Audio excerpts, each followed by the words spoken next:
We still have a couple of weeks before the Associated Press names the Offensive Rookie of the Year. But early indications will definitely point to that being Tetairoa McMillan, and the Pro Football Writers of America have named McMillan the Offensive Rookie of the Year. The heavy favorite to win the Gold Standard Award, which is the AP Offensive Rookie of the Year. That's when he gets to put it in his Instagram bio. But by all accounts, I think in real time it's difficult to appreciate the legacy that's being made. And the short list that I really think McMillan joins, if he is named Rookie of the Year, and by all accounts it seems he will be Rookie of the Year, it's a short list of players. This guy's a complete franchise cornerstone. I think a building block for hopefully the next decade. And I understand this is not a sprint, it's a marathon.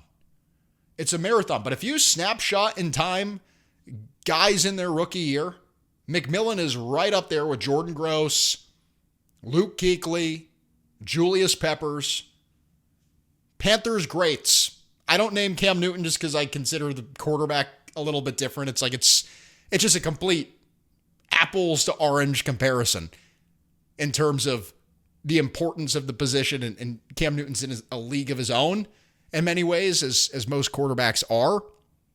But in terms of impact, immediate impact players, I think McMillan is in that conversation. Now, Julius Peppers was a freaking G the moment he stepped in the league. I think they went from being a one-win team. They were at the Super Bowl a couple seasons later after they drafted Jordan Gross, who gave up 3 sacks as a rookie. Amazing rookie year. Him too. Peppers had 12 sacks in 12 games. Freaking beast. Immediate impact superstars. Kuechly, Rookie of the Year. Next year, he's an All-Pro. But this is the league of players that I think McMillan joins. I think it really is that simple in terms of the impact this guy has made from the start. 1,000 yards, receiving 7 touchdowns, big numbers for McMillan. Opportunity for growth in terms of a couple of things that we'll talk about as he looks to make the next step into superstardom, joining an even shorter list of just real superstars, game-changing wide receivers. But in this moment, in this particular point in time, McMillan had a legacy-type year, a legacy of a rookie year. Big rookie year, big for this organization. And even in recent history, I don't think you've had a rookie close to McMillan. I think his rookie year has been better than McCaffrey. You go back a couple of seasons ago to the defensive players. J.C. Horn, I honestly think might have had one of the most impressive rookie seasons. He was just hurt. He was really good for 3 games, but didn't play all that much because of the injury. DJ Moore, he didn't have 1,000 yards. Brian Burns wasn't a full-time starter. Derek Brown was good from the start, but those guys weren't immediate impact, This is the wide receiver one. This is the guy. We're trading Adam Thielen because we're confident that McMillan can be the 1,000-yard receiver. I mean, think of the question marks you've had at that position. Historically, I mean, you go back to Jonathan Mingo and Terrace Marshall and all these guys you've brought in that haven't been able to play. Even going into this season, I said one of the keys to the season is you need this guy to have 1,000 yards. 76 catches, 1,006 yards, 6 touchdowns. That's what rookie wide receivers selected in the top 10 have achieved since 2021. Not every receiver on that list, though, is playing with Bryce Young at quarterback. You have guys playing with Joe Burrow. Joe Burrow at quarterback, it's easier to get 1,000 yards. The Dolphins, I think, were nasty when Waddle was a rookie. I don't know if that was the playoff year or if that was a couple of years after. Needless to say, this is a guy that has immediately come in and elevated the passing game. Tetairoa McMillan. Here is Kyle Shanahan talking about McMillan ahead of the Panthers Week 12 matchup in San Francisco. It was a terrible loss, but just listen to what Coach Kyle Shanahan had to say. The Panthers used McMillan more in the slot last week. What kind of challenge is that? What are your impressions of him on film? I think he's a stud. He's going to be one of the best receivers in this league sooner than later. He's got all the skill sets to do it, and I think he's just getting started. Did he catch your eye in the draft? Yes. Yeah, Was that somebody?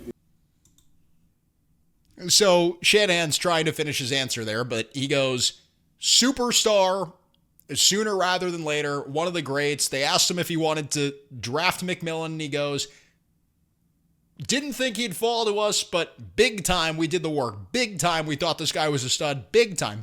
Stud, stud, stud, stud, stud. That's what he says. A stud.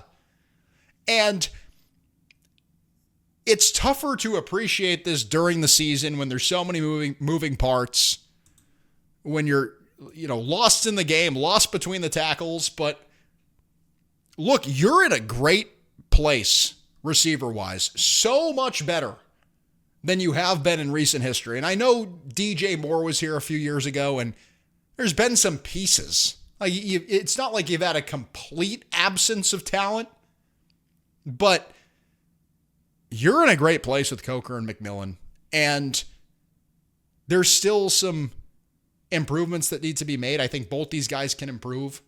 Those are your two core players. I think you need a third receiver. We've talked about it extensively, but